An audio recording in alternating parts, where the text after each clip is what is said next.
Olá, queridos irmãos e queridas irmãs. Voltamos com mais um vídeo da série Estudando o Evangelho segundo o Espiritismo. Vamos começar a estudar o capítulo 2 da obra Meu Reino não é deste mundo, frase de Jesus.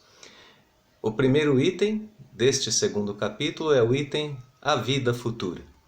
E nós temos nos acostumado aqui em nossos vídeos a pensar no aspecto de continuidade entre as ideias dos textos da obra que nós temos estudado.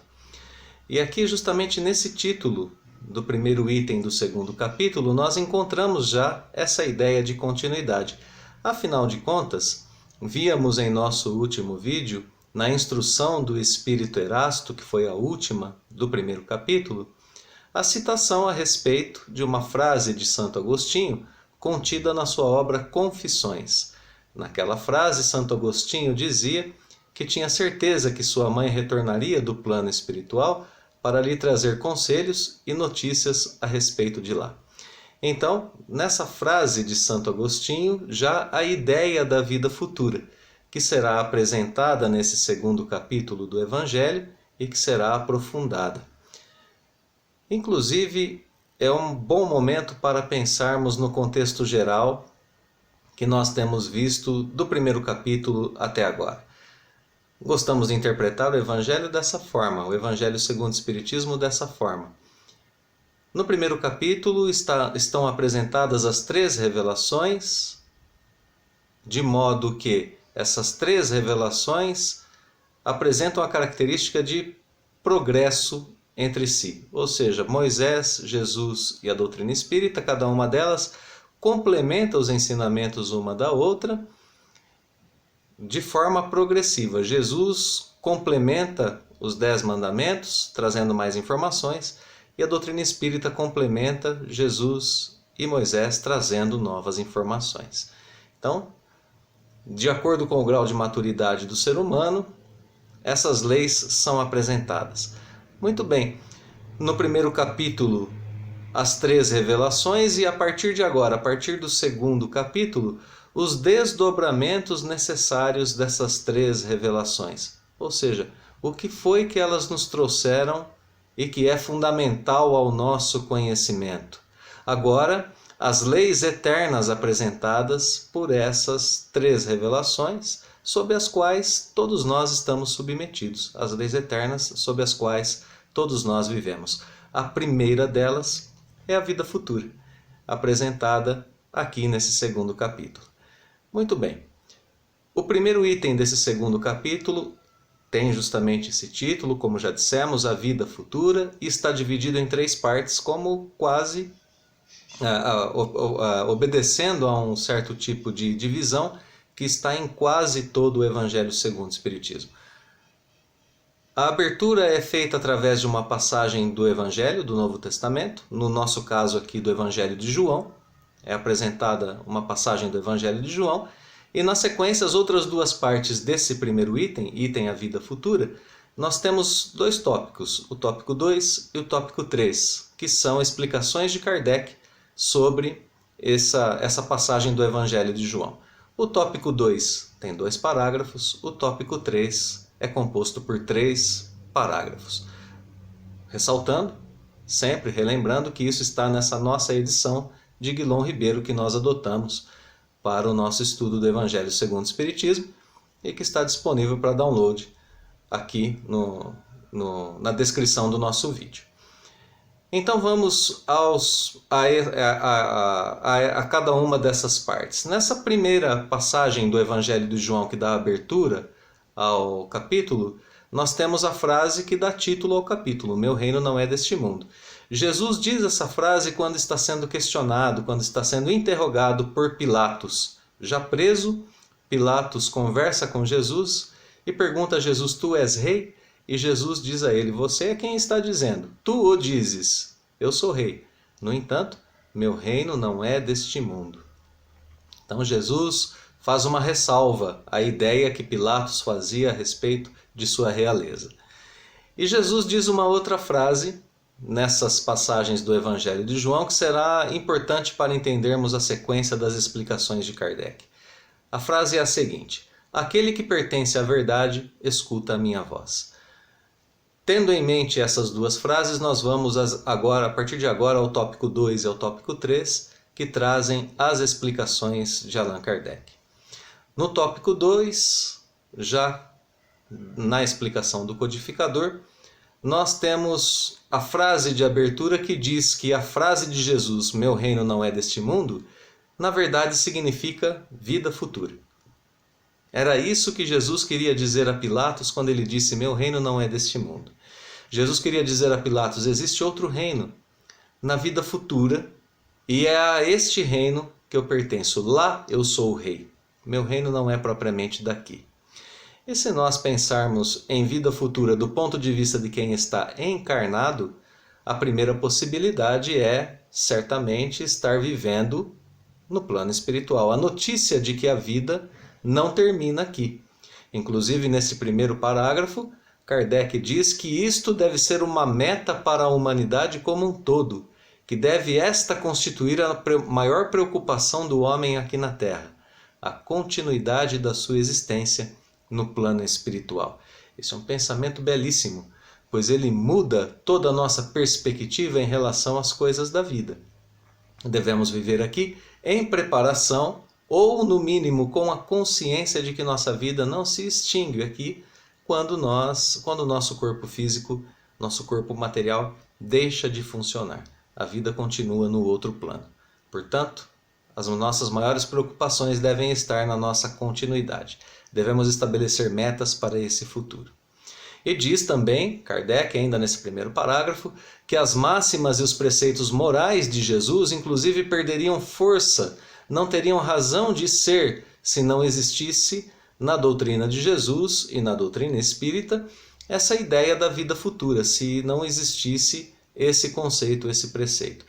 E para justificar isso, basta lembrarmos que durante as bem-aventuranças, basta aos nossos amigos que nos assistem, uma rápida lida nas bem-aventuranças para identificarmos ali que Jesus realmente promete muitas coisas justamente para a vida futura. Nesse primeiro sentido aqui de vivermos em espírito, vivermos no plano espiritual. O segundo e último parágrafo do tópico 2 é iniciado com a palavra dogma. A vida futura é um dogma, está escrito nesse segundo parágrafo. Uma ideia que incomoda muitos irmãos e amigos do Espiritismo, justamente porque nós temos como ideia corrente dentro da doutrina de que o Espiritismo não é dogmático. E por isso, exatamente por isso, gostaríamos de fazer aqui um breve parêntese. O Espiritismo traz sim a vida futura como um dogma, mas não naquele sentido que nós comumente adotamos para essa palavra nos dias de hoje. Nós entendemos que o dogma é o ponto fundamental de uma doutrina religiosa e que ele é apresentado como certo e indiscutível. E é esperado diante do dogma que os fiéis não questionem, que os fiéis aceitem por fé apenas sem questionar aquele dogma, aquele princípio, aquela lei. Mas na antiguidade, para autores como Cícero e Sêneca, por exemplo, portanto, antes da igreja, como nós a conhecemos, dogma era uma palavra que significava uma decisão, um juízo, um decreto, uma ordem.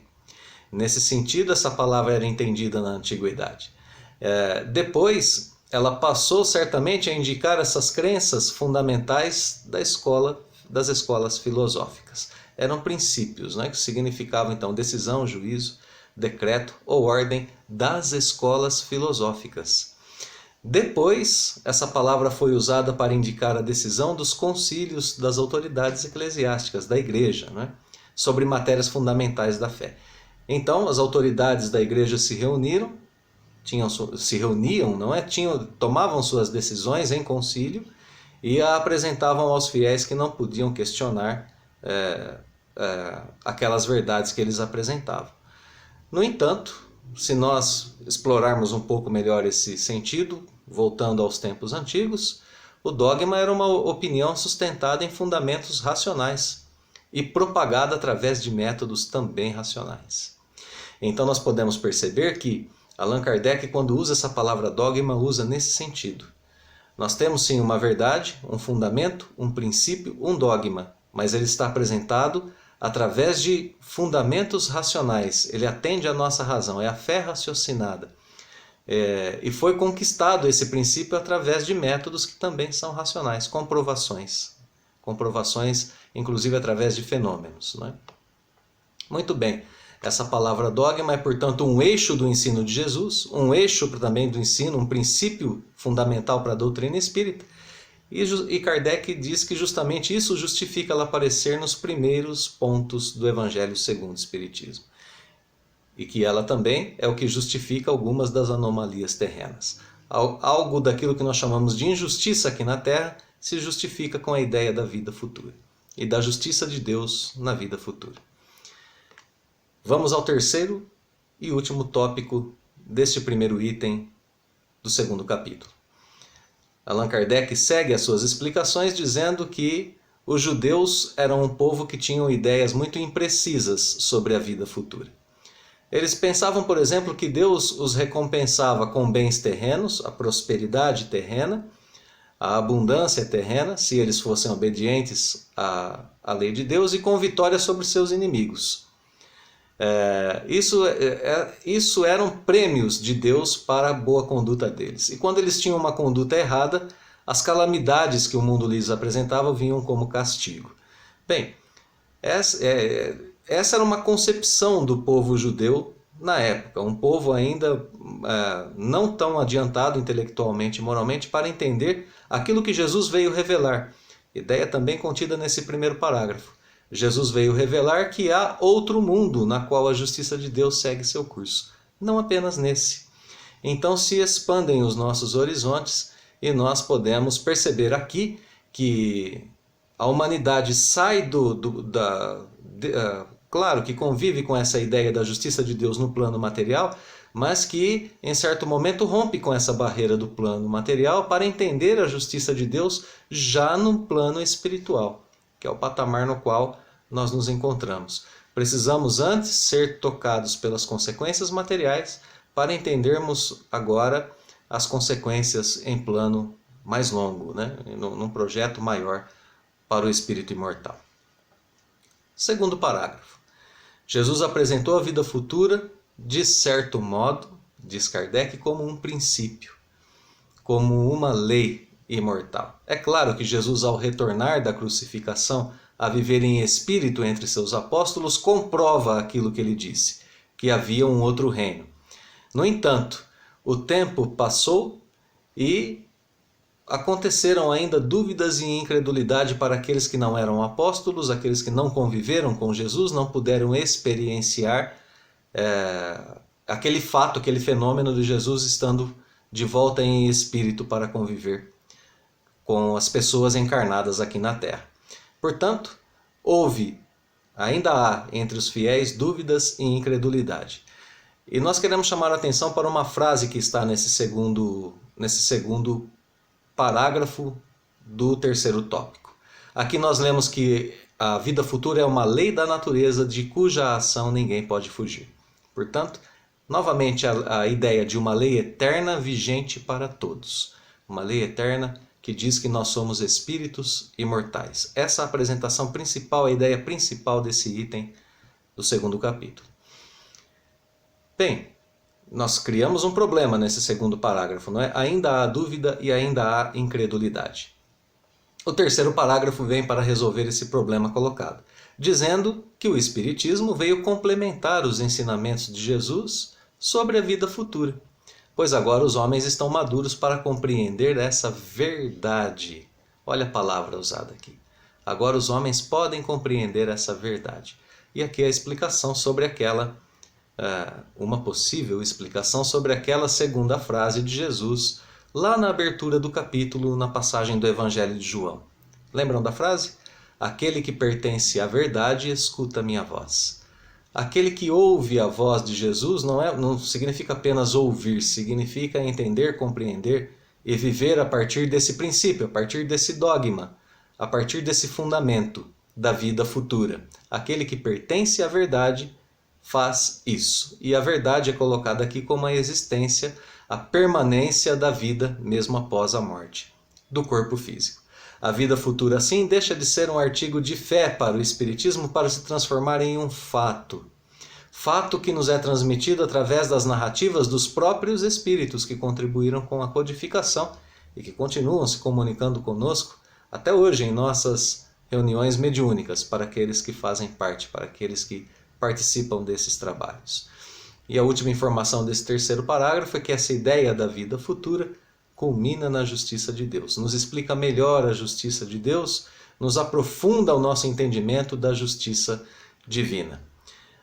Então, assim, nós temos o fechamento das ideias deste primeiro item do capítulo 2. Vida futura apresentada para todos nós, agora como um fato. É claro que temos fé na vida futura, mas o Espiritismo, como uma ciência, já apresentada inclusive no primeiro capítulo, nos traz a vida futura agora como um fato. Um princípio que está sustentado em fatos observáveis por todos nós. Assim, então, nós terminamos a nossa reflexão, o nosso estudo sobre este primeiro item do segundo capítulo, Vida Futura como Lei Universal. Convidamos os amigos e irmãos para o nosso próximo estudo, desejamos uma boa leitura do item a todos e deixamos também o nosso fraterno abraço e os votos de que Deus nos abençoe hoje e sempre.